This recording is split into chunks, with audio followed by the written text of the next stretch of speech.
გენდერული თანასწორობა, ქალთა პოლიტიკური და ეკონომიკური გაძლიერება, ქალთა მიმართ ძალადობის აღმოფხვრა, სქესობრივი და რეპროდუქტიული ჯანმრთელობის პოლიტიკის და მომსახურების გაუმჯობესება. ეს თანამედროვეობის გამოწვევებია. დიალოგი ჩვენს უფლებებზე. რადიო ათინათის პირდაპირ ეთერში. მაია ღუბელაძესთან ერთად. ქალი და პოლიტიკა ძალიან დიდი ხანი ერთმანეთისაგან განყენებულად მოიაზრებოდა, თუმცა თანამედროვეობამ, ახლებურმა მიდგომებმა, არასამთავრობო ორგანიზაციების დაუღალავმა მცდელობებმა ვითარება გარკვეულწილად შეცვალა. ამ მხრივ გამონაკლისი არც სამეგრელოს რეგიონია, სადაც ასოციაცია გაენათი ქალთა პოლიტიკაში აქტიური ჩართულობის მიმართულებით საკმაოდ ამბიციურ პროექტს ახორციელებს. პროექტის შესახებ გაენათის ხელმძღვანელი ეკა მაჭავარიანი გვიყვება.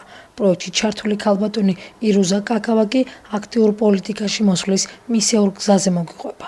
მისეულ გზას გვიზიარებს. დიალოგი ჩვენს უფლებებზე. დარეკე 5 53 21. მართლაც ამბიციური პროექტია და ჩვენმა პროექტმა მე ვიტყვი რომ გაამართლა და წარმატებულია. უკვე მეორე წელია ვახორციელებთ ამ პროექტს წარმატებით, მაგრამ მე მინდა აღვნიშნო რომ ჩვენი ქალების სოლიდარობა, მათი თავდადება, მათი თავგანწირულება იმისთვის რომ ისინი მოვიდნენ პოლიტიკაში, რომ მათ ქალების უფლებები დაიცვან, ამაღლონ ქალთა კეთილდღეობა და ეხლა როგორც რაც არჩევნები დამთავრდა და უკვე ქალები მოვიდნენ პოლიტიკაში და დაიკავეს თავისი საპატიო ადგილები, მე დარწმუნებული ვარ ჩვენ ერთად, ერთობლივად შევძლებთ უფრო მეც, რომ უფრო მეტმა ქალმა მიიღოს სარგებელი ამ ქალების პოლიტიკაში ჩართულობით, მათი პროგრამებით და მე ვფიქრობ, რომ ეს მართლა იქნება ძალიან ისეთი წიგნთათმული ნაბიჯი ჩვენი ქვეყნის ცხოვრებაში. მე მინდა ხაზი გავუსვა განსაკუთრებით, ყველა ნიჭიერი ქალბატონია, ყველა ძლიერია, ყველა ესე რომ ვთქვათ, აი მოდელი და მისაბაძები არიან ჩვენი ქალბატონი, მაგრამ გამოყოფ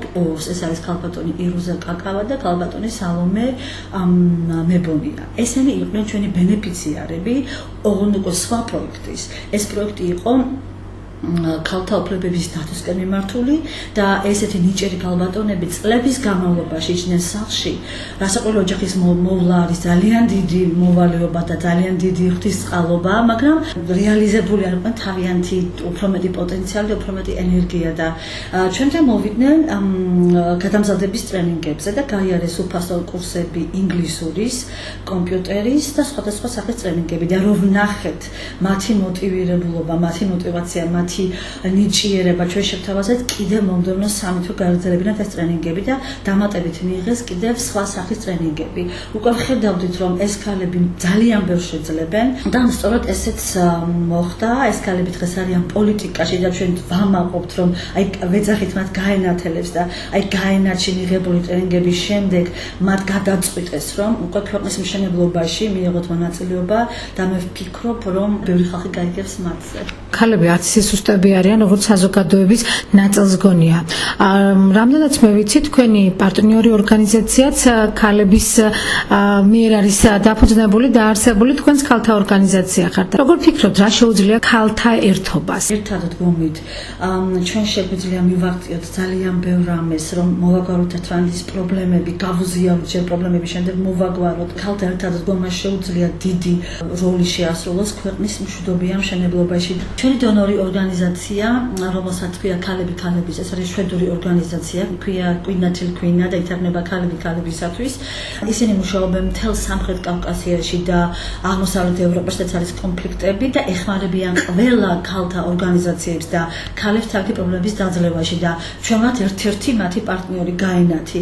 ბუნებრივია ისინი გვეხმარებიან ჩვენ და ჩვენ უფლება არ გვაქვს რომ დახმარება არ გავუწიოთ ჩვენს მყოფ ქალებს, რომელსაც მართლა სჭირდებათ მხარდაჭერა, თანადგომა და სოლიდარობა. გაენათი მომავალშიც აპირებს მუშაობას ქალთა პრობლემების კუთხით და რადგანაც უკვე არჩევნები დამთავრდა და ეს ჩვენი ქალები უკვე არიან პოზიციებზე, ჩვენ გვაინტერესებს მომავალში როგორ აპირებენ უკვე თავისი პოზიციებიდან ქალთა პრობლემების დასაკითხებზე მუშაობას, რომ შემდეგ ერთობლივად შევაჯეროთ ჩვენი საერთო კონცეფცია, საერთო ხედვა და ძალიან ბევრი პრობლემა დგას ქალების წინაშე ჯერ კიდევ და ერთობლივად დავეხმაროთ სამეგრელო ზემოსვანეთი. მცხოვრებ ქალბატონებს ქალბატონებს, ვისაც აქვთ პრობლემები და გავუწევთ მათ დახმარება და თხოვეთ.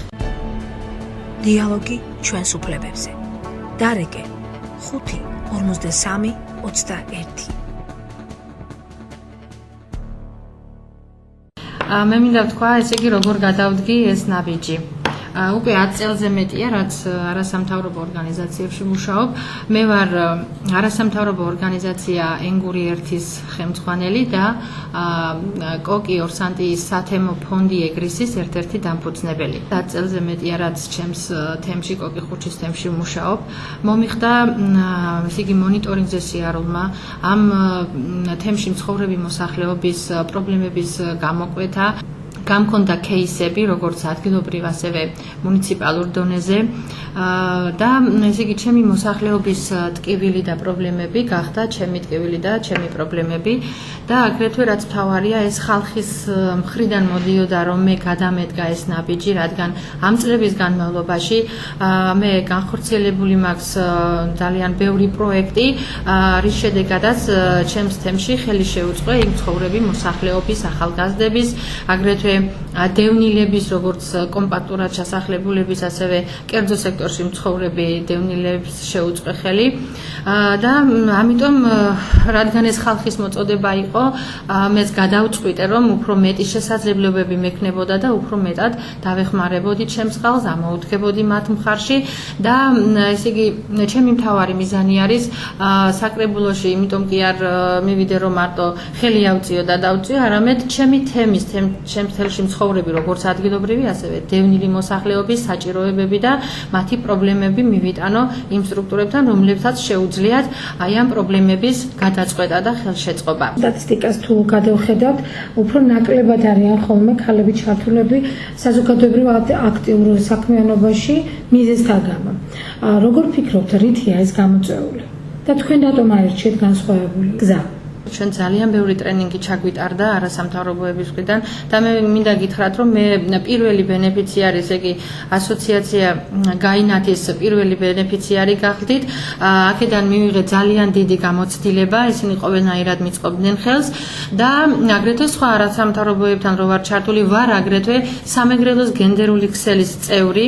უკვე დროა რომ ქალები შემსრულებლის პოზიციიდან გადავიდეთ გადაწყვეტილების მიმღე პოზიციებზე და აუცილებლად ეს დამოკიდებული არის ჩვენზე, რომ ჩვენ უნდა გადავდგათ ეს გაბედული ნაბიჯი და უნდა დავანახოთ, რომ ქალი მართლაც არის მიზანდასახული და ქალი რომ მოინდომებს, აუცილებლად მიაღწევს მიზანს და ყველა სფერო, ნებისმიერ სფეროში, სადაც ქალბატონი არის გადაწყვეტილების მიმღე პოზიციებზე, არის წარმატებები და არის ძალიან კარგი შედეგები და ამიტომ მე მქონდა ისეთი სიტუაცია, არჩევანი იყო ჩემს გარდა ამ პოზიციაზე წარდგენილი იყო კიდევ 2 მამაკაცი და უნდა მიმეღო მე გადაწყვეტილება, ან მამაკაცი უნდა ყოფილიყო, ან და ქალბატონი და მე რა თქმა უნდა, ახლა ეს იყო ძალიან რთული და ძალიან საპასუხისმგებლო ნაბიჯი ამისი გადადგმა და სიმართლე გითხრათ, ცოტა შიშის ფაქტორიც იყო, მაგრამ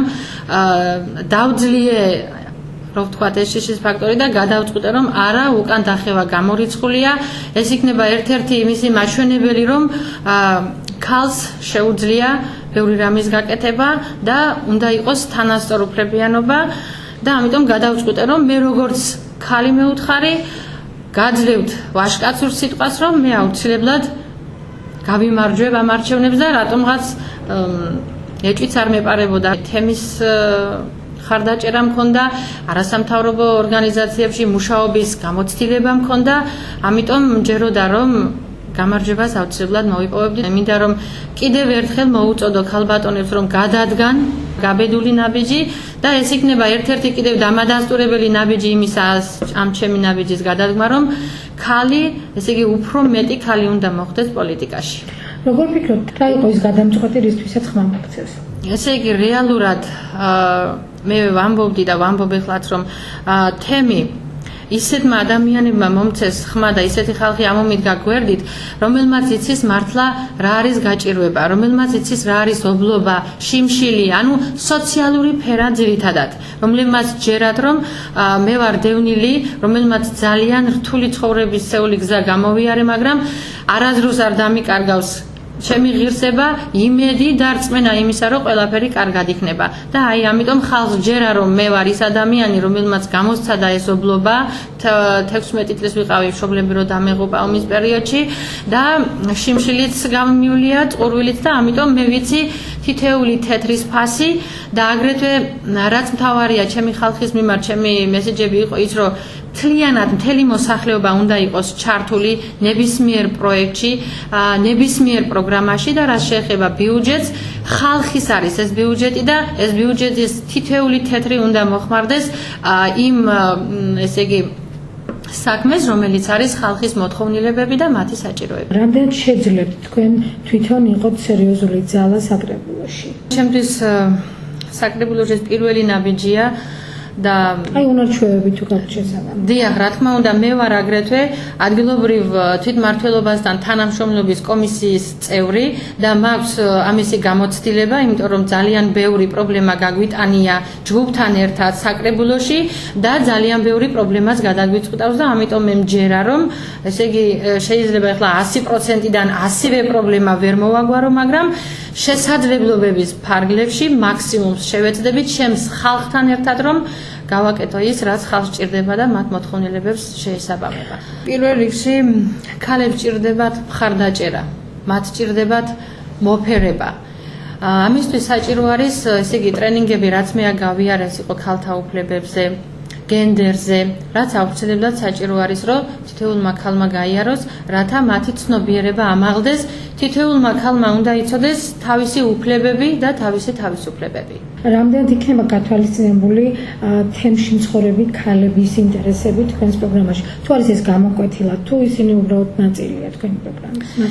ესე იგი მე რადგან ძირითადად ქალთა ორგანიზაციის წარმომადგენელი ვარ და ქალთა უფლებების ასე რომ ვთქვათ დამცველი ვარ, რა თქმა უნდა თანასწორ უფლებიანი ვიქნები, ესე იგი ყველაზე უფლება იქნება თანასწორად დაცული, მაგრამ რაც შეეხება ქალთა უფლებებს, რა თქმა უნდა ქალთა უფლებები და მათი თავისუფლებები პირველ რიგში იქნება წამოწეული ჩემს თემში და ძალიან მინდა რომ ჩემს თემში მცხოვრები ქალების და გოგონების გამოცდილებისა და მათი ცოდნის პოტენციალს შეუწყო ხელი. რას ურჩევთ იმ ქალბატონებს, იმ გოგონებს, რომლებიც ახლა თემში არიან და ერთგვარ პასიური ცხოვრების სტილს ეწევიან? მე ასეთ ქალებს ურჩევდი რომ აუცილებლად უნდა მოხდეს მათი ჩართვა საზოგადოებაში, ისინი აუცილებლად უნდა გააქტიურდნენ, გაძლიერდნენ, თავიანთ თავში უნდა იყვნენ დარწმუნებულები და არ უნდა იყვნენ დამოკიდებული სხვაზე, უნდა გადადგან დამოუკიდებლად ნაბიჯი. გენდერული თანასწორობა, ქალთა პოლიტიკური და ეკონომიკური გაძლიერება, ქალთა მიმართ ძალადობის აღმოფხვრა, სქესობრივი და რეპროდუქტიული ჯანმრთელობის პოლიტიკის და მომსახურების გაუმჯობესება. ეს თანამედროვეობის გამოწვევებია. დიალოგი ჩვენს უფლებებზე. რადიო 10-ის პირდაპირ ეთერში. მაია ღუბელაძესთან ერთად.